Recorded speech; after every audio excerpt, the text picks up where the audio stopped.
Hello guys, welcome to తన విషయం YouTube channel.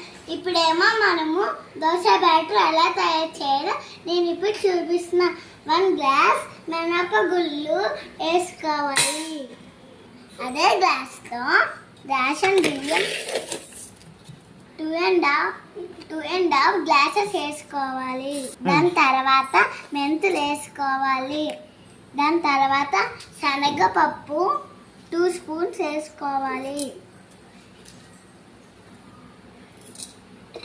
దాని తర్వాత వాష్ చేసుకోవాలి.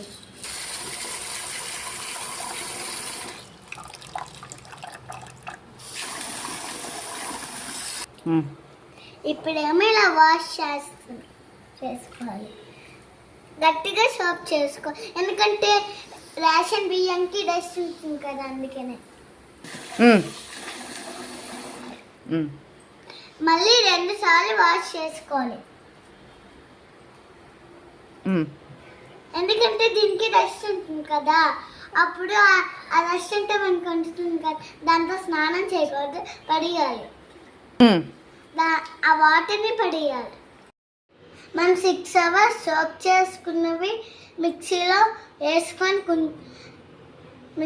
వేసుకొని గ్రైండ్ చేసుకోవాలి. ఫైనల్గా మన దోశ బ్యాటర్ రెడీ అయిపోయింది. ఇప్పుడేమో మనము ఈరోజు మార్నింగ్ దోశ బ్యాటర్ ఎలా చెప్పాను కదా, ఇప్పుడేమో నంబర్స్ దోశ సెలగేయాలి మీకు నేర్పిస్తా. Let's go.